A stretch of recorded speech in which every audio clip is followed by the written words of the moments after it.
राहत।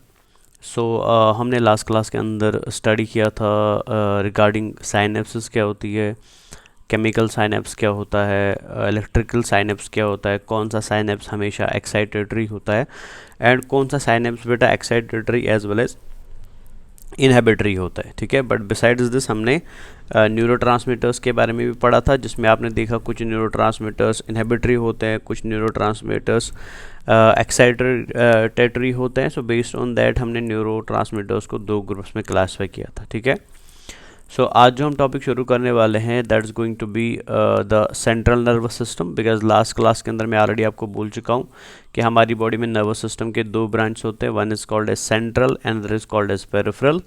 और पेरिफेरल में आपने देखा था सोमैटिक एंड ऑटोनॉमिक पार्ट्स, ठीक है ना, और ऑटोनॉमिक में आपने देखा था पैरासिम्पथेटिक एंड सिंपथेटिक। एंड आपने सेंट्रल में देखी थे दो इंपॉर्टेंट ऑर्गन्स, एक को हम ब्रेन बोलते थे एंड एक को हम स्पाइनल कॉर्ड बोलते थे। आज की क्लास में सबसे पहले हम डिस्कस करने की कोशिश करेंगे किसको, the first part of central nervous system, जिसको हम क्या बोलते हैं बेटा, जिसको हम ब्रेन बोलते हैं। ठीक है ना।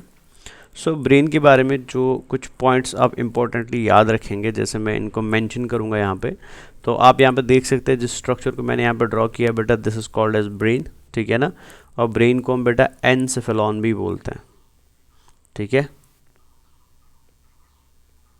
तो एनसेफेलॉन का मतलब क्या होता है, एनसेफेलॉन मतलब ब्रेन ही होता है। ठीक है, ब्रेन को ऑल्दो यहाँ पे आपको ब्रेन थोड़ा रेड कलर का दिखाई दे रहा है, बट अगर आप इन रियलिटी में बेटा एक्चुअल ब्रेन को देखेंगे, ठीक है ना, ब्रेन आपको कैसा ऑर्गन दिखाई देता है, ये सॉफ्ट, ठीक है, वाइटिश स्ट्रक्चर होता है, वाइटिश स्ट्रक्चर होता है, ये याद रखना बेटा। ठीक है, बॉडी में जो हमारा ब्रेन होता है बेटा, ये लार्ज साइज्ड होता है, लार्ज साइज्ड ऑर्गन होता है, स्लाइटली फ्लैटनड स्ट्रक्चर होता है,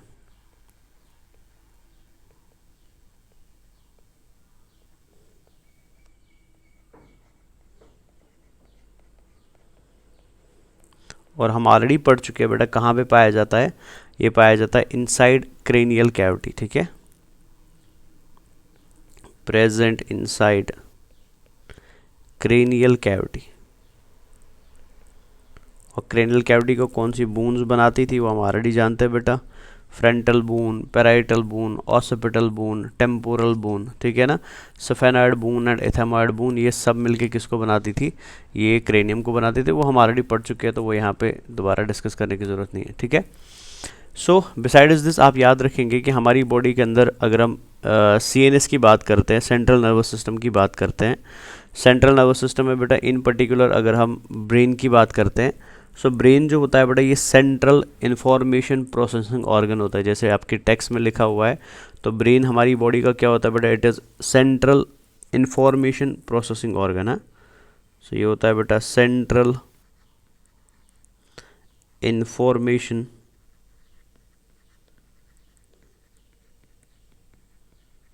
प्रोसेसिंग ऑर्गन।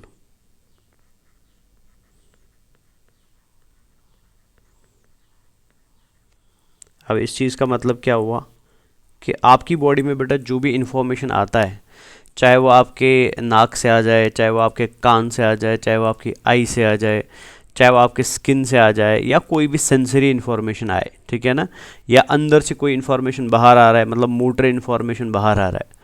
जितनी भी बाहर की इन्फॉर्मेशन सेंसरी फॉर्म में होती है, उन सारी इन्फॉर्मेशंस को कहाँ भेजा जाता है, उनको बेटा इस ऑर्गन में भेजा जाता है, जिसको हम क्या नाम देते हैं, ब्रेन नाम देते हैं। और फिर ब्रेन उस इन्फॉर्मेशन को प्रोसेस करता है। प्रोसेस करने का मतलब हुआ ब्रेन ये पता करता है कि ये इन्फॉर्मेशन स्मेल वाला है, ये इन्फॉर्मेशन टेस्ट वाला है, ये इन्फॉर्मेशन टच वाला है, ये इन्फॉर्मेशन टेम्परेचर वाला है, ये कौन सा इन्फॉर्मेशन, ठीक है ना। एंड अगर इन्फॉर्मेशन अंदर से बाहर आ रही है बेटा, CNS से PNS में आ रही है, मतलब मोटर इन्फॉर्मेशन आ रही है, ब्रेन इस चीज़ को डिकोड करेगा कि मेरे को ये मोटर इन्फॉर्मेशन किस ऑर्गन में भेजनी है या किस ऑर्गन के किस पार्ट में भेजनी है। सो मतलब सारा डिसीजन का काम जो होता है ना बेटा, आपकी बॉडी में क्या होगा, आपके सेंसरी इन्फॉर्मेशन के साथ क्या होगा, आपके स्टिमुली के साथ क्या होगा, आपके रिस्पॉन्स के साथ क्या होगा, ये सारा काम कौन करता है बेटा, ये आपका ब्रेन करता है। ठीक है, तो इसलिए ब्रेन को क्या बोलते हैं, सेंट्रल प्रोसेसिंग ऑर्गन बोलते हैं। And because it's a central processing organ बेटा, ठीक है, सो बिकॉज हमारा ब्रेन क्या होता है, सेंट्रल प्रोसेसिंग ऑर्गन होता है। So because of this property that it is acting as a central processing organ,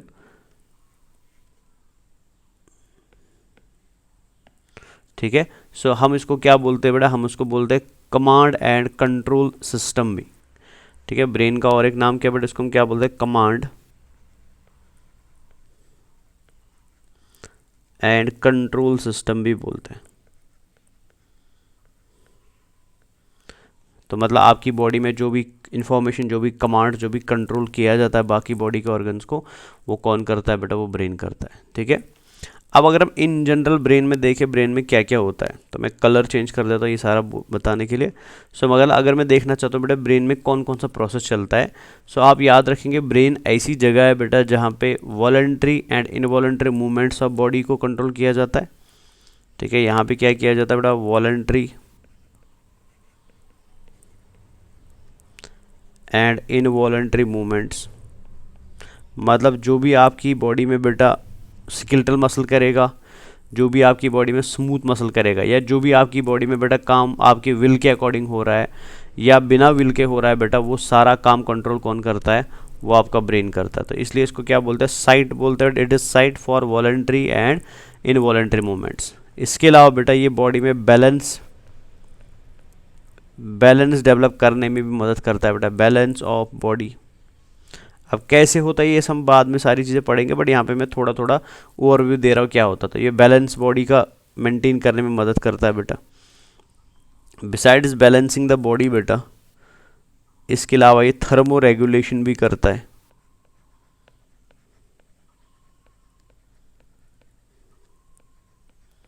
ये थर्मो रेगुलेशन भी कर, थर्मो रेगुलेशन मतलब बॉडी के टेम्परेचर को मेंटेन करने में क्या करता है, मदद करता है बेटा।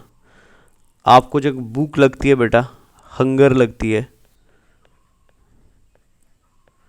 या आपको प्यास लगती है बेटा, थर्स्ट, सो ये चीज़ भी कहाँ डेवलप होता है, इसका इन्फॉर्मेशन भी कहाँ डेवलप होता है, ये भी ब्रेन में डेवलप होता है बेटा। ठीक है, एंड बिसाइड्स दिस हमारा ह्यूमंस का जो बिहेवियर होता है, ह्यूमन बिहेवियर को भी बेटा कौन कंट्रोल करेगा, ह्यूमन बिहेवियर मतलब हम जो इमोशंस दिखाते हैं, हम जो एक दूसरे के लिए फील करते हैं, हम जो बिहेवियर, आपने देखा होगा इंसान बेटा अलग तरीके से बिहेव करता है in comparison to that of other animals.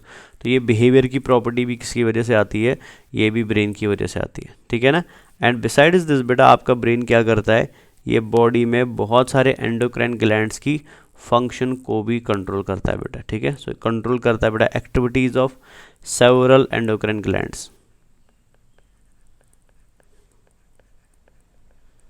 तो ये कंट्रोल करता है बेटा activity of several endocrine glands. ठीक है, बिसाइड्स दिस बेटा आपका ब्रेन जो होता है, बहुत सारी फंक्शंस इसकी, बट सारी तो नहीं लिख पाएंगे। सो यहाँ पे ब्रेन में क्या होता है बेटा, यहाँ पे विजन की प्रोसेसिंग होती है,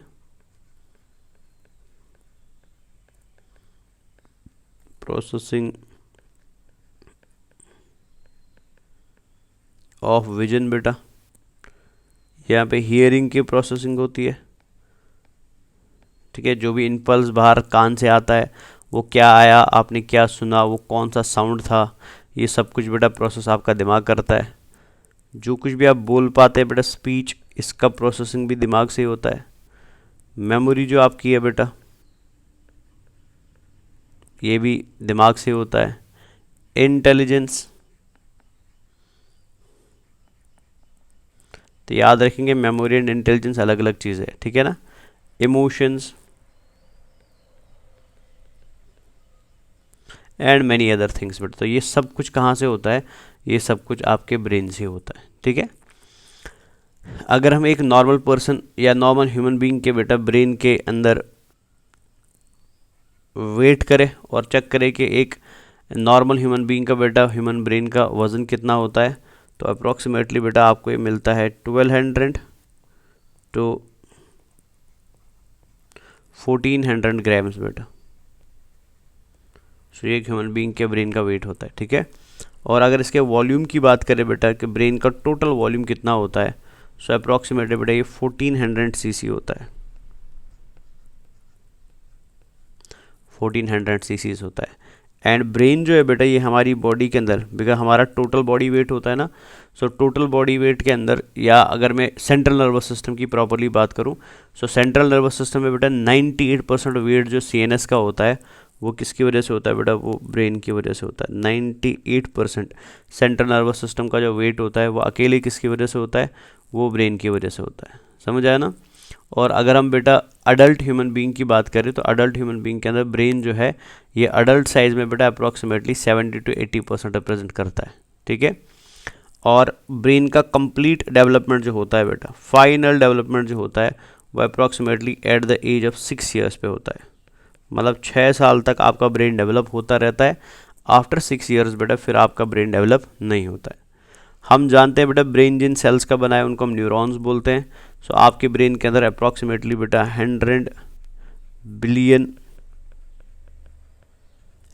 बिलियन न्यूरॉन्स होते हैं, ठीक है। और पर मिनट की अगर मैं बात करूं तो इधर मैं ऐड कर देता हूं इसको। सो पर मिनट अगर मैं बात करूं तो आपके ब्रेन के अंदर बेटा पर मिनट, ठीक है, जो सेरेब्रल ब्लड फ्लो होता है वो होता है 750 ml पर मिनट। यानी 1 मिनट के अंदर बेटा आपके ब्रेन में कितनी ब्लड जाती है, 750 ml ऑफ ब्लड जाती है।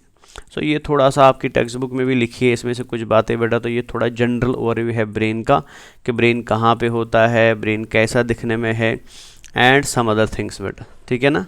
सो अभी हम सबसे पहले क्या करते हैं, हम समझने की कोशिश करते हैं कि because brain is a important organ of our body, हम इस चीज़ को जानते हैं ऑलरेडी बेटा।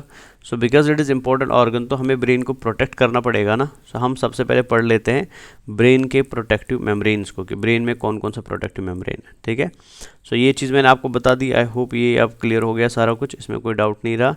अभी हम आते हैं किसकी तरफ, ब्रेन के प्रोटेक्टिव मेम्ब्रेन्स की तरफ, ठीक है। सो अगर आप इस पिक्चर को ध्यान से देखेंगे आपको क्लियरली दिखाई दे रहा है बेटा ये ब्रेन है, ये पूरा का पूरा पोर्शन यहाँ से ब्रेन है बेटा, ठीक है। तो सबसे पहली चीज़ जो आपको ब्रेन के ऊपर दिखाई दे रहा है ना, आपको ये बून दिखाई दे रहा है बेटा। सो ये जो बून होता है ये कौन से बून है, ये क्रेनियल बून्स है बेटा, जिनको हम ऑलरेडी पढ़ चुके हैं, क्रेनियल बून्स। सो मतलब अगर हमारा फॉर एग्जांपल समझाने के लिए अगर मैं इधर एक डायग्राम ड्रॉ कर लेता हूँ, मान लीजिए फॉर एग्जाम्पल बेटा, फॉर एग्जाम्पल कि ये लेयर जो है, ये लाइन जो है बेटा, ये रिप्रेजेंट कर रहा हूं मैं इस लाइन से अपने ब्रेन को। For example this is our brain, ये हमारा ब्रेन है, ठीक है ना। अब इस ब्रेन के सबसे बाहर बेटा जो पहली प्रोटेक्टिव लेयर होती है वो आपके बेटा स्किन होती है, जिस स्किन पे आपके बाल आते हैं ना। जैसे मान लो ये वो स्किन है बेटा जिस पे आपके हेयर्स आते हैं, फॉर एग्जाम्पल ये वो हेयर्स है बेटा जो इस पे आते हैं, और इसको हम स्कैल्प बोलते हैं। क्या बोलते हैं, तो इसको हम क्या नाम देते, this is called a scalp,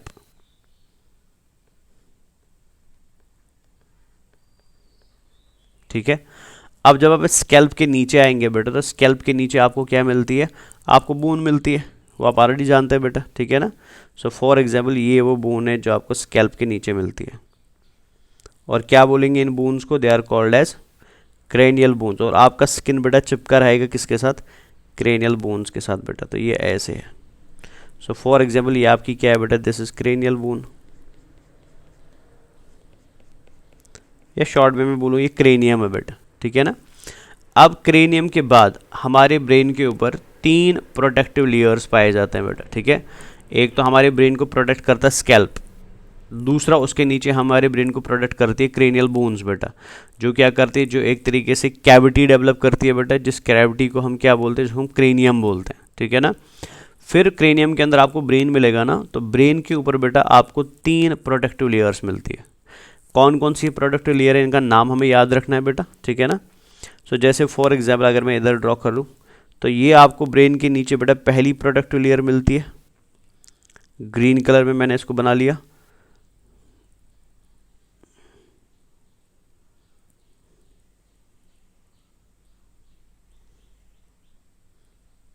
so this is the first protective layer बेटा।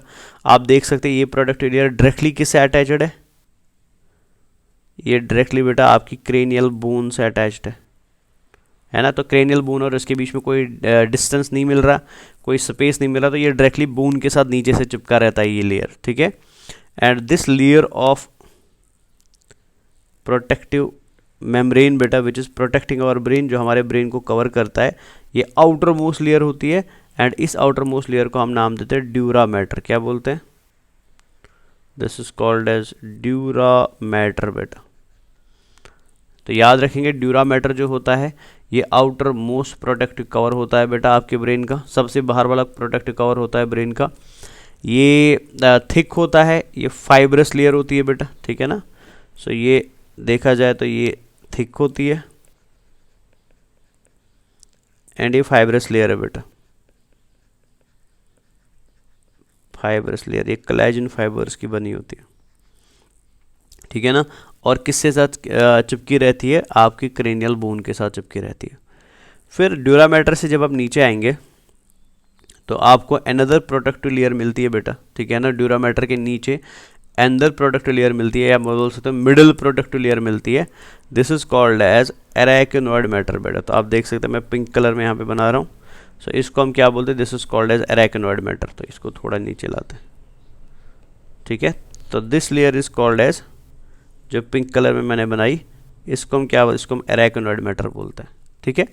सो अगर आप ध्यान से देखेंगे बेटा एराकिनोइड मैटर को, so this is called as arachnoid matter.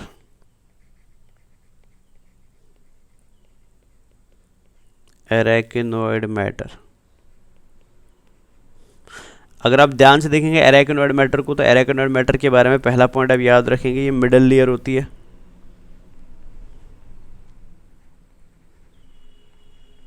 ये बीच वाली लेयर है बेटा आपके ब्रेन की। फर्स्ट पॉइंट ये याद रखना है। सेकंड पॉइंट एराकिनोइड मैटर के बारे में याद रखिए, थिन एंड वेस्कुलर मेम्ब्रेन होता है, थिन होता है एंड वेस्कुलर होता है। वेस्कुलर मतलब इसमें आपको क्या मिलेंगी, abundant number of blood vessels मिलेंगी, बहुत सारी ब्लड वेसल्स मिलेंगी, ठीक है ना। और ये किसका बनता है बेटा, ये बनता है रेटिकुलर कनेक्टिव टिश्यू का, रेटिकुलर कनेक्टिव टिश्यू का बनता है बेटा, समझ आया ना। और ये क्या करता है, ये एक तरीके से जाल बना लेता है बेटा, एक तरीके से स्पाइडर लाइक वेब बना लेता है, जो नीचे कनेक्टेड किसके साथ रहेगा बेटा, थर्ड लेयर के साथ कनेक्टेड रहेगा, ठीक है ना। अब उस वेब को हम क्या बोलते हैं वो हम थोड़ी देर में देखेंगे। सो सबसे पहले आपने याद रखा ड्यूरा मैटर, जो सबसे बाहर वाली लेयर होती है बेटा, फाइब्रस लेयर होती है। फिर आपने सेकंड याद रखा बेटा एराकिनोइड मैटर। एराकिनोइड मैटर जो होता है बेटा ये कनेक्टेड रहता है नीचे वाली लेयर के साथ, ये बना होता है रेटिकुलर कनेक्टिव टिश्यू का, ठीक है। अब जो सबसे अंदर वाली लेयर आपको मिलती है बेटा, या मैं बोल सकता हूँ इनर मोस्ट लेयर मिलती है।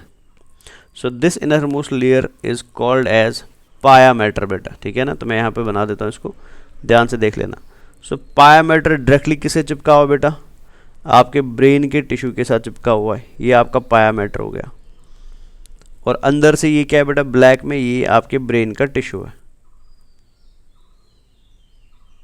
तो ये ब्लैक वाला आपका नर्वस टिश्यू है बेटा, ठीक है ना। और नर्वस टिश्यू के ऊपर ये कौन मिल रहा है, this is inner most layer of the protective membrane बेटा, इसको हम पाया मैटर बोलते हैं, ठीक है। सो तो पाया मैटर क्या होता है, inner most thin vascular membrane होता है बेटा, ये होता है बेटा इनर मोस्ट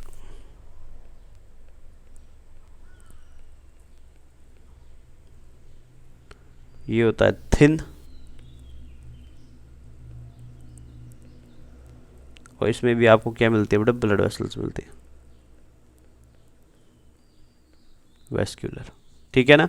सो आपने याद रखा, दैट मीन्स कि आपके ब्रेन के अंदर कितने प्रोटेक्टिव मेम्ब्रेन्स है, 3 प्रोटेक्टिव मेम्ब्रेन्स है। The first one is called as dura mater, the second one is called as arachnoid mater, ठीक है ना, and the third one is called as pia matter बेटा, ठीक है ना। सबसे बाहर वाला कौन सा होता है, ड्यूरा मैटर, बीच वाला एराकिनोइड मैटर, सबसे अंदर वाला कौन होता है, पाया मैटर। ड्यूरा मैटर जुड़ा रहता है बून के साथ, पाया मैटर जुड़ा रहता है ब्रेन के साथ या ब्रेन के टिश्यू के साथ, ठीक है।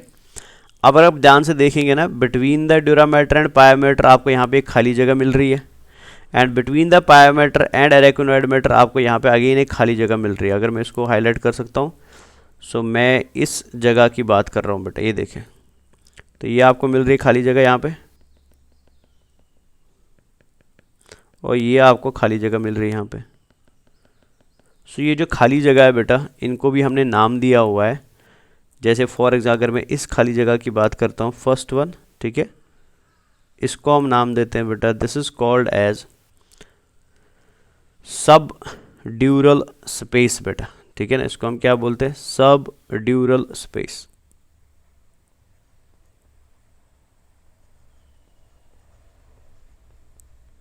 सब ड्यूरल स्पेस। और अगर आप इस स्पेस की बात करेंगे बेटा, जो यहाँ पे पाया जा रहा है, इसको भी हमने नाम दिया बेटा, दिस इज कॉल्ड एज सब एरेकोनॉइड स्पेस।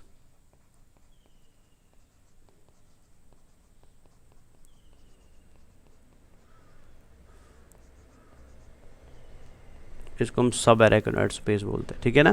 तो ये सब ड्यूरल स्पेस एंड सब एरेकोनॉइड स्पेस में आपको क्या मिलता है, सर्ब्रोस्पाइनल फ्लूइड मिलता है। तो याद रखेंगे, between the dura mater and arachnoid mater जो स्पेसेस होती है वो खाली स्पेसेस नहीं होती है, वो एम्प्टी स्पेसेस नहीं होती है बेटा। इन एम्प्टी स्पेसेस के अंदर क्या पाया जाता है, एक फ्लूइड पाया जाता है, that fluid is called as cerebrospinal fluid, जिसको हम शॉर्ट में CSF बोलते हैं बेटा, जो ब्रेन के अंदर क्या करेगा, फ्लो करेगा। समझ आया ना। तो ये आपके हो गए। अच्छा, अब ये लेयर जो मैंने यहाँ पे बनाई ना, जितनी भी यहाँ पे लेयर्स बनाई मैंने बेटा, जैसे ड्यूरा मैटर बनाया, पाया मैटर बनाया, एरेकोनॉइड मैटर बनाया, सो ऑल दीज लेयर्स टुगेदर बेटा, जैसे इन सारे लेयर्स को अगर मैं कनेक्ट कर दूँ, सो आपको टोटल 3 लेयर्स मिली ना।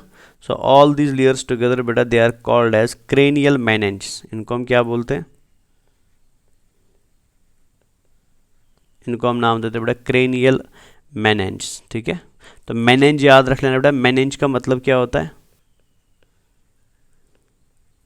मेनिन्ज का मतलब होता है प्रोटेक्टिव मेम्ब्रेन और प्रोटेक्टिव लेयर ऑफ ब्रेन बेटा। तो ब्रेन का जो प्रोटेक्टिव मेम्ब्रेन होता है, the protective membrane of brain is called as cranial meninges. तो कितने क्रेनियल मेनिन्ज है आपके पास, 3 क्रेनियल मेनिन्ज है, pia mater, arachnoid mater and dura matter बेटा।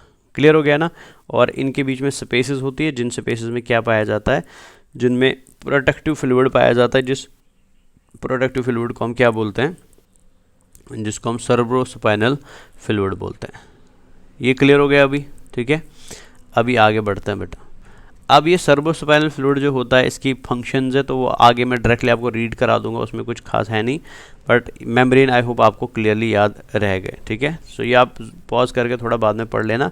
तो यहाँ पे भी वही दिखाया गया बेटा, अगर आप इधर देख सकते हैं। सो आपको ये बोन दिखाई दे रहा है, क्रेनियल बोन, फिर दिखाई दे रहा है ड्यूरा मैटर, फिर दिखाई दे रहा है एरेकोनॉइड मैटर, फिर दिखाई दे रहा है पाया मैटर।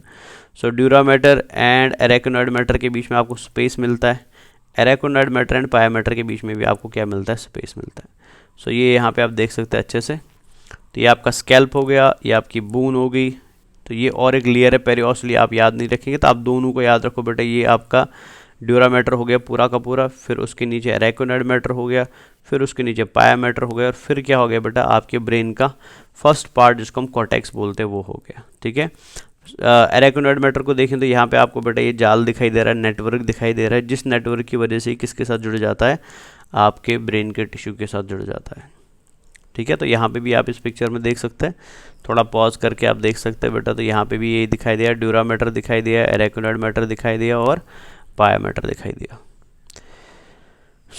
तो human brain is well protected by cranial bones, बता दिया। Inside cranial bone brain covered होता है मेम्ब्रेनस कवरिंग से बेटा, जिनको हम क्रेनियल मेनिन्ज बोलते हैं। सबसे बाहर वाली है ड्यूरा मैटर, बीच वाली है एरेकोनॉइड मैटर, अंदर वाली है पाया मैटर। ड्यूरा मैटर बेटा क्रेनियल बोन के साथ जुड़ा रहता है ताकि ब्रेन बेटा फर्मली अटैच रहे आपके क्रेनियल कैविटी के साथ। Space between dura mater and arachnoid mater को हम सब ड्यूरल स्पेस बोलते हैं बेटा। While as space between arachnoid and pia को हम बेटा सब एरेकोनॉइड स्पेस बोलते हैं, जिसके अंदर सर्ब्रोस्पाइनल फ्लूइड होता है। Arachnoid matter forms एरेकोनॉइड ट्रेबेक्यूली। एरेकोनॉइड ट्रेबेक्यूली का मतलब जो आपने यहाँ पे देखा ना अभी एरेकोनॉइड मैटर को, ये देखे तो ये इसने बेटा नीचे ब्रांच बनाई ना, इन ब्रांच को हम क्या बोलते हैं, एरेकोनॉइड ट्रेबेक्यूली बोलते हैं, ये याद रखना, ठीक है। जिसकी वजह से बेटा आपका एरेकोनॉइड मैटर किससे जुड़ जाता है, पाया मैटर से जुड़ जाता है। तो याद रखेंगे arachnoid mater plus pia mater, इनको एक साथ हम लेप्टोमेनिन्स बोलते हैं। So arachnoid mater plus pia mater is together called as leptomeninges बेटा, ठीक है। अच्छा, यहाँ पे और एक पॉइंट भी याद ऐड कर देता हूँ बेटा इधर डायग्राम में, दैट इज़ कि अगर मैं फिशेस की बात करूँ, ठीक है, फॉर एग्जाम्पल यहाँ पे फिशेस की बात कर रहा हूँ, तो फिश में बेटा आपको खाली एक ही मैनेज मिलता है। फिश में भी तो ब्रेन होगा ना, तो फिश के मैनेज में बेटा एक ही ब्रेन होता है, एक ही फिश के ब्रेन में बेटा एक ही मैनेज होता है, जिसको हम नाम देते हैं मेनिंक्स प्रिमेटिवा। मैनिंग्स प्रिमेटिवा, ठीक है। And amphibia, bird and reptile में बेटा दो मैनेज होती है। अंदर वाले को हम बोलते हैं पाया एरेकोनॉइड मैटर, बाहर वाले को हम बोलते हैं ड्यूरा मैटर, ठीक है ना। तो एम्फीबियंस, बर्ड्स एंड रेप्टाइल्स, इनमें आपको कितने मैनेज मिलते हैं बेटा? दो मैनेज मिलते हैं, ये याद रख। कौन कौन सा? पाया एरेकोनॉइड मैटर जो अंदर वाले साइड में होता है, आउटर साइड में ड्यूरा मैटर होता है, ठीक है। चलिए आप देख सकते हैं यहाँ पे सर्वोसुपेनल फ्लूइड के बारे में कुछ लाइन लिखे। It is clear and colourless fluid present within the subarachnoid space of मेनिन्ज। ये वेंट्रिकल्स ऑफ ब्रेन में भी पाया जाता है एंड स्पाइनल कॉर्ड के न्यूरोसील में भी पाया जाता है। ये वेंट्रिकल्स क्या है, ये न्यूरोसील के हम आगे पढ़ेंगे। एल्कलाइन होता है, स्पेसिफिक ग्रेविटी बेटा दिस होती है। इसमें CSF में 80 to 150 ml टोटल हमारी बॉडी में CSF पाया जाता है, जिसमें protein, amino acid, glucose and ये सब कुछ मिलेगा। फंक्शन क्या होता है इसका? ये हमारी ब्रेन को ऑक्सीजन प्रोवाइड करता है, न्यूट्रिशन प्रोवाइड करता है और मेटाबॉलिक वेस्ट को कलेक्ट करता है। ये हमारी बॉडी के अंदर ब्रेन में बेटा सेंट्रल नर्वस सिस्टम में इंटरनल प्रेशर को मेंटेन करके रखता है, शॉक एब्जॉर्बर का काम करता है और ये हमारी बॉडी के अंदर ब्रेन का वजन डिक्रीज़ करता है। हमारे ब्रेन का वजन अगर 1.4 kg है तो बिकॉज ऑफ CSF बेटा वो कितना लगता है? 0.18 kg लगता है। और इसके अलावा ये न्यूरो हार्मोन्स को भी क्या करता है? ट्रांसपोर्ट करता है, ठीक है। So these are all the functions of cerebrospinal fluid. Lymph is absent in CNS in a state it is, तो हमारे सेंट्रल नर्वस में लिम्फ नहीं होता, उसके बदले सर्वोस्पाइनल फ्लूइड होता है। क्रेनियल सिकेटन is close to the growth, मतलब ये याद रखना पड़ेगा, जब तक आपका क्रेनियम, जब तक आपका ब्रेन ग्रो करता रहेगा आपका क्रेनियम भी ग्रो करता रहेगा। जब ब्रेन की ग्रोथ स्टॉप हो जाती है क्रेनियम की ग्रोथ भी स्टॉप हो जाती है, जो इस लाइन में लिखा हुआ बेटा, ठीक है। अगर किसी बच्चे के अंदर बेटा ब्रेन डेवलप नहीं हुआ तो ऑटोमेटिकली बेटा उसका क्रेनियम भी डेवलप नहीं होगा, उसका हेड एकदम छोटा रहेगा बेटा, इसको हम एनसेफेली बोलते हैं। लेकिन अगर किसी बच्चे के अंदर बेटा ब्रेन में सर्वोस्पाइनल फ्लूइड जमा होने लगा, उसकी वजह से ब्रेन का साइज़ बढ़ेगा ना, तो ऑटोमेटिकली हेड का साइज़ भी बढ़ेगा बेटा, इसको हम हाइड्रोसेफेलस बोलते हैं या हाइड्रोसेफेली बोलते हैं। सो यहाँ तक क्लियर हो गया। तो अभी हम क्या करते हैं, अभी हम ब्रेन को थोड़ा डिटेल में पढ़ते हैं बेटा, हम ब्रेन के अलग अलग पार्ट्स को समझने की कोशिश करते हैं, ठीक है। तो ये टेबल बड़ा इंपॉर्टेंट है बेटा, इसको आप यूज़ कर सकते हैं to understand the different parts of brain बेटा, ठीक है ना। अब अगर आप इस टेबल को देखेंगे तो सबसे पहले यहाँ पे क्या लिखा है, ब्रेन को हमने 3 पार्ट्स में डिवाइड किया हुआ है, ठीक है। प्रोएंसेफेलॉन, मीजेंसेफेलॉन एंड रोम्बेंसेफेलॉन। मतलब क्या है इसका बेटा, ये जो प्रोएंसेफेलॉन होता है बेटा, प्रोएंसेफेलॉन का मतलब होता है फोर ब्रेन।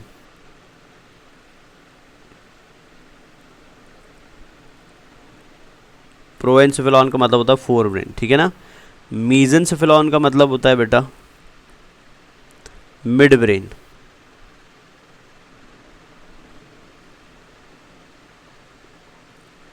और रोम्बेंसेफेलॉन का मतलब होता है हाइंड ब्रेन।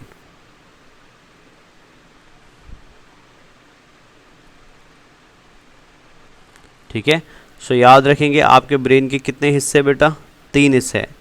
जो सबसे ऊपर वाला और पहला वाला हिस्सा है उसको हम फोर ब्रेन बोलते हैं, ये सबसे बड़ा हिस्सा होता है ब्रेन का। जो सबसे नीचे वाला हिस्सा है ब्रेन का बेटा, ठीक है, lower most part of brain, इसको हम हाइंड ब्रेन बोलते हैं। और जो hind brain and fore brain के बीच में हिस्सा है बेटा, ऊपर फोर ब्रेन है, नीचे हाइंड ब्रेन है, जो हिस्सा बीच में होगा ना बेटा उसको हम मीजेंसेफेलॉन बोलते हैं। तो एनसेफेलॉन तो मैंने पहले ही बोला था ना, एनसेफेलॉन का मतलब ब्रेन होता है, प्रो का मतलब हो गया पहला। सो जो पहला पार्ट है ब्रेन का that is called as prosencephalon. मीसन का मतलब बीच वाला होता है, मिडल, मीसन मतलब मिडल बेटा। सो जो बीच वाला पार्ट है that is called as mesencephalon. And रोम्बेन थोड़ा अलग से नाम दिया है बेटा, रोम्बेंसेफेलॉन मतलब हाइंड ब्रेन। सो याद रखेंगे ब्रेन के टोटल कितने पार्ट्स होते हैं या कितने रीजन्स होते हैं बेटा, ब्रेन के 3 रीजन्स मिलते हैं आपकी बॉडी के अंदर। The first region of brain is called as fore brain, या इसको आप सिंपल में क्या बोल सकते हैं बेटा, प्रोएंसेफेलॉन बोल सकते हैं, ठीक है। The second region of brain is called as mid brain बेटा, या इसको आप क्या बोल सकते हैं, रोम्बेंसेफेलॉन बोल सकते हैं। And the third region of brain is called as hind brain, या इसको आप क्या बोल सकते हो, रोम्बेंसेफेलॉन बोलते हैं। पहले तो प्लीज़ यही याद रख लेना, fore brain, mid brain and hind brain. Fore brain को हम बोलते हैं प्रोएंसेफेलॉन, मिड ब्रेन को हम बोलते हैं मीजेंसेफेलॉन एंड हाइंड ब्रेन को हम बोलते हैं रोम्बेंसेफेलॉन। सबसे बड़ा पार्ट जो आपकी ब्रेन का होता है ना बेटा, वो आपका फोर ब्रेन होता है, याद रखना। The largest part of brain is four brain बेटा, सबसे बड़ा वाला पार्ट होता है, ठीक है। अब अगर हम खाली फोर ब्रेन की पहले बात करें, ठीक है ना, तो फोर ब्रेन को हमने बेटा तीन पार्ट्स में डिवाइड किया हुआ है। फोर ब्रेन के तीन मेजर पार्ट्स होते हैं। पहले पार्ट को हम बोलते हैं राइनसेफेलॉन, दूसरे पार्ट को हम बोलते हैं टेलेंसेफेलॉन एंड तीसरे पार्ट को हम बोलते हैं डायनसेफेलॉन। मतलब अगर मैं यहाँ पे लिख दूं बेटा, राइनसेफेलॉन का मतलब होता है ऑलिफैक्टरी लोब, ऑलिफैक्टरी लोब बेटा, ठीक है ना। टेलेंसेफेलॉन का मतलब होता है बेटा सेरेब्रम, और डायनसेफेलॉन का कोई और मतलब है नहीं, ठीक है। तो याद रखेंगे फोर ब्रेन के अंदर क्या क्या मिलता है बेटा, फोर ब्रेन के अंदर आपको मिलता है olfactory lobe, cerebrum and diencephalon. Olfactory lobe का और एक नाम है बेटा राइनसेफेलॉन, सेरेब्रम का और एक नाम है बेटा टेलेंसेफेलॉन एंड डायनसेफेलॉन इज डायनसेफेलॉन बेटा, ठीक है ना। और डायनसेफेलॉन को हम तीन रीजन्स में डिवाइड करते हैं, या डायनसेफेलॉन के तीन पार्ट्स होते हैं। जो पहला पार्ट होता है डायनसेफेलॉन को, उसको हम थैलेमस बोलते हैं। जो सेकंड पार्ट होता है डायनसेफेलॉन को, उसको हम एपिथैलेमस बोलते हैं। जो थर्ड पार्ट होता है डायनसेफेलॉन को, उसको हम हाइपोथैलेमस बोलते हैं। सो ये सबसे पहले आप प्रोएंसेफेलॉन के बारे में याद रखना, ये इंपॉर्टेंट बहुत है। सो अगेन मैं रिपीट करता हूँ, तो हमारे ब्रेन के टोटल तीन रीजन्स है बेटा, fore brain, mid brain and hind brain. Fore brain को हम प्रोएंसेफेलॉन बोलते हैं, मिड ब्रेन को हम मीजेंसेफेलॉन बोलते हैं, हाइंड ब्रेन को हम रोम्बेंसेफेलॉन बोलते हैं। अगर मैं जस्ट फोर ब्रेन की बात करूँ तो फोर ब्रेन के फर्दर तीन सब डिविजन्स हैं। Fore brain is divided further into three parts बेटा। पहले पार्ट को हम ऑलिफैक्टरी लोब और राइनसेफेलॉन बोलते हैं, दूसरे पार्ट को हम सेरेब्रम और टेलेंसेफेलॉन बोलते हैं, एंड थर्ड पार्ट को हम डायनसेफेलॉन बोलते हैं। एंड डायनसेफेलॉन के तीन पार्ट्स होते हैं बेटा, thalamus, epithalamus and hypothalamus. Clear हो गया ये। अब आते हैं बेटा मिड ब्रेन की तरफ। मिड ब्रेन की जब हम बात करते हैं, विच इज ऑल्सो कॉल्ड मीजेंसेफेलॉन, इसके दो रीजन्स होते हैं। पहले रीजन को हम बोलते हैं बेटा सेर्यूरा सेरेब्री एंड दूसरे रीजन को हम बोलते हैं कॉर्पोरा क्वाड्रिजेमिना। तो सेर्यूरा सेरेब्री एंड कॉर्पोरा क्वाड्रिजेमिना किसको बनाते हैं बेटा, मीजेंसेफेलॉन को बनाते हैं। एंड फाइनली जो लास्ट पार्ट आपको ब्रेन का मिलता है बेटा, जिसको हम हाइंड ब्रेन बोलते हैं, इसके दो पार्ट्स होते हैं, मेटेंसेफेलॉन एंड माइलेंसेफेलॉन बेटा, ठीक है। मेटेंसेफेलॉन में आता है pons and cerebellum, and myelencephalon को हम क्या बोलते हैं, it is also called as medulla oblongata बेटा। इसको हम क्या बोलते हैं, मेड्यूला ऑब्लोंगेटा बेटा। क्लियर हो गया। सो ये मैंने आपको ओवर आउटलाइन क्लासिफिकेशन बता दिया किसका, आपके ब्रेन का, ठीक है। तो अगेन एक बार रिपीट करना चाहे तो आप याद रखेंगे बच्चा कि ब्रेन के कितने पार्ट्स होते हैं, ब्रेन के तीन मेजर पार्ट्स होते हैं। जैसे अगर आप इधर देखेंगे, सो ये वाला पार्ट जो आपको दिखाई दे रहा है ब्लैक कलर में बेटा, so this part is called as fore brain बेटा। ये पूरा का पूरा पार्ट, ठीक है, इस पूरे एरिया को हम नाम देते हैं फोर ब्रेन। फोर ब्रेन के बीच में बेटा जो यहाँ पे नहीं दिखाई दे रहा है मिड ब्रेन होगा, और फिर बचा ये ब्लू वाला पार्ट एंड रेड वाला पार्ट, ये आपका हाइंड ब्रेन होता है, ठीक है। सो ऊपर वाला ब्लैक वाला पार्ट हो गया फोर ब्रेन, नीचे वाला ब्लू एंड रेड वाला हो गया हाइंड ब्रेन। तो इनके बीच में कहीं पे बेटा कौन सा होगा, मिड ब्रेन होगा। फोर ब्रेन में आपको ये सबसे बड़ा पार्ट दिखाई दे रहा है, इसको हम सेरेब्रम बोलते हैं और टेलेंसेफेलॉन बोलते हैं। फोर ब्रेन में आपको ये दो बल्ब लाइक स्ट्रक्चर्स दिखाई दे रहे हैं बेटा, ये राइनसेफेलॉन है, या इनको हम ऑलिफैक्टरी लोब्स बोलते हैं बेटा। एंड फोर ब्रेन के अंदर बीच में बेटा ये जो आपको एरिया दिखाई दे रहा है पिंक कलर में, ब्राउन कलर में एंड ग्रीन कलर में बेटा, इसको हम डायनसेफेलॉन बोलते हैं, जिसमें थैलेमस, एपिथैलेमस एंड हाइपोथैलेमस मिलेगा। हाइंड ब्रेन की बात करें तो वहाँ पे आपने देखा था मेटेंसेफेलॉन एंड माइलेंसेफेलॉन। तो रेड कलर के अंदर बना हुआ बेटा मेटेंसेफेलॉन, एंड ब्लू कलर के अंदर बना हुआ है रेड कलर के अंदर बना हुआ ये वाला पार्ट, रेड कलर का ये वाला पार्ट जो है बेटा, दिस इज मेटेंसेफेलॉन, ठीक है ना। और ये वाला भी ब्लू कलर में बेटा मेटेंसेफेलॉन ही आएगा। एंड माइलेंसेफेलॉन में क्या आता है, ये नीचे वाला पार्ट आता है, जिसको हम क्या बोलते हैं, मेड्यूला ऑब्लोंगेटा बोलते हैं, ठीक है ना। सो ये आपने ओवरव्यू क्लासिफिकेशन याद रखी किसकी, आपके ब्रेन की। ब्रेन की डेवलपमेंट के बारे में बात करें, अगर आप इस पिक्चर को ध्यान से देख सकते हैं, तो सबसे पहला चीज़ याद रखना बेटा, ब्रेन बनता कहाँ से, तो ब्रेन या आपका नर्वस सिस्टम बेटा वो कहाँ से बनता है, वो एक्टोडर्म से बनता है, ये एक्टोडर्मल इन ऑरिजिन होता है। और एक्टोडर्म में ये कहाँ से बनता है, बिकॉज हमको पता है बेटा ड्यूरिंग डेवलपमेंट हमारी बॉडी के अंदर एक स्ट्रक्चर पाया जाता है जिसको हम नर्व कॉर्ड बोलते हैं, तो ये नर्व कॉर्ड से बनता है। और नर्व कॉर्ड जब आगे डेवलप होता है बेटा वो एक स्ट्रक्चर बनाता है जिसको हम न्यूरल ट्यूब बोलते हैं। और न्यूरल ट्यूब फिर आगे क्या करता है, ब्रेन का फॉर्मेशन करता है। जैसे आप देख सकते हैं ये यहाँ पे बेटा न्यूरल ट्यूब आपको दिखाई दे रहा है और इस न्यूरल ट्यूब में आपको 3 पार्ट्स दिखाई दे रहे हैं। So this part is called as prosencephalon. समझ आया? अगर मैं इसको कलर भी ऐसे कर सकता हूँ, एक मिनट रुक जाइए। सो इस पार्ट को हम क्या बोलते हैं बेटा, दिस इज कॉल्ड एज प्रोएन्सेफेलॉन। अगर आप ध्यान से देखेंगे बेटा आगे जाके ये प्रोएन्सेफेलॉन है ना पूरा का पूरा, दिस होल थिंग इज प्रोएन्सेफेलॉन बेटा। लेकिन अगर आप इस पिक्चर में इसको देखेंगे यहाँ पे तो प्रोएन्सेफेलॉन मॉडिफाई हो गया ना, तो इसने एक तो ये वाला रीजन बनाया, ठीक है, और फिर ये वाला रीजन बनाया बेटा, दिख रहा है। सो प्रोएन्सेफेलॉन जो है बेटा, जो न्यूरल ट्यूब में बेटा एक सिंपल स्ट्रक्चर होता है, वो आगे जाके जब बेटा मॉडिफाई होता है वो 2 पार्ट्स में डिवाइड होता है। One is called as telencephalon and other is called as diencephalon बेटा। तो टेलेंसेफेलॉन एंड डायेंसेफेलॉन कहाँ से बनते हैं, प्रोएन्सेफेलॉन से बनते हैं। प्रोएन्सेफेलॉन क्या होता है बेटा, आपके ब्रेन का पहला हिस्सा होता है, अपर मोस्ट हिस्सा होता है जिसको हम फोर ब्रेन बोलते हैं। बीच में अगर आप देख सकते हैं बेटा, तो बीच में आपको मिडिल पार्ट दिखाई दे रहा है, सो इसको हम मिड ब्रेन और मीजेंसेफेलॉन बोलते हैं। ये आगे जाके बेटा मीजेंसेफेलॉन जो है ये आपका क्या बनाता है, ये आपका मिड ब्रेन बनाता है बेटा। ये देखिए ये मिड ब्रेन बना रहा है, ठीक है। टेलेंसेफेलॉन ने आगे जाके क्या बनाया, पिक्चर को अगर आप कंटिन्यूसली देखेंगे तो टेलेंसेफेलॉन ने आगे जाके सेरेब्रम बनाया, डायलेंसेफेलॉन ने आगे जाके थैलेमस बनाया, हाइपोथैलेमस बनाया एंड एपिथैलेमस बनाया बेटा, ठीक है। सिमिलरली आगे बढ़ते हैं, नेक्स्ट पार्ट जो आपको दिखाई दे रहा है बेटा, this is the last part जिसको हम रोम्बेनसेफेलॉन बोलते हैं या हाइंड ब्रेन बोलते हैं। ये मेटेनसेफेलॉन बनाता है एंड माइलेनसेफेलॉन बना। और अगर आप ध्यान से देखेंगे बेटा, मेटेनसेफेलॉन आगे जाके बेटा क्या करता है, पोनस एंड सेरेबेलम बनाता है एंड माइलेनसेफेलॉन बेटा मेडुला ओब्लोंगेटा बनाता है। सो ये दिखा रहा है आपको कि बेटा ब्रेन के अंदर आपके बॉडी में ब्रेन के पार्ट्स का फॉर्मेशन कैसे होता है, प्रोएन्सेफेलॉन, मीजेंसेफेलॉन एंड माइलेनसेफेलॉन, और फिर ये आगे जाके अलग अलग पार्ट्स को जनरेट कैसे करते हैं। तो जैसे आप इधर भी देख सकते हैं 23 डेज बेटा, जाइगोट में जब जाइगोट 23 डेज का होता है या एम्ब्रायो 23 डेज का होता है, तो उसमें आपको क्या क्या मिलता है, प्रोएन्सेफेलॉन, मीजेंसेफेलॉन एंड रोम्बेनसेफेलॉन। फिर आहिस्ता आहिस्ता ये मॉडिफाई होते जाते हैं बेटा। 28 डेज में आप देख सकते हैं मॉडिफिकेशन हुआ, 11 वीक्स में बेटा आप देख सकते हैं मॉडिफिकेशन हुआ अगेन, और फिर फाइनली बेटा क्या बनता है, ब्रेन लाइक स्ट्रक्चर बनता है, ठीक है ना। तो इन सारे पार्ट्स को हम 1 बाय 1 पढ़ेंगे बेटा, हमें टेंशन लेने की ज़रूरत नहीं है। सो अभी हम क्या करेंगे, हमने आउटलाइन क्लासिफिकेशन समझ लिया, अब हम क्या करते हैं, हम ब्रेन के पहले हिस्से को पढ़ते हैं बेटा, दैट इज़ प्रोएन्सेफेलॉन। एंड प्रोएन्सेफेलॉन में सबसे पहले हम किसको पढ़ेंगे बेटा, रायेनसेफेलॉन को पढ़ेंगे, फिर टेलेंसेफेलॉन को पढ़ेंगे एंड फिर डायेनसेफेलॉन को पढ़ेंगे, ठीक है ना। सो ये हम इंशाल्लाह करते हैं नेक्स्ट लेक्चर में बेटा, जहाँ पे मैं आपको इन पार्ट्स को 1 बाय 1 रीड कराने की कोशिश करवाऊँगा, ठीक है। Take care.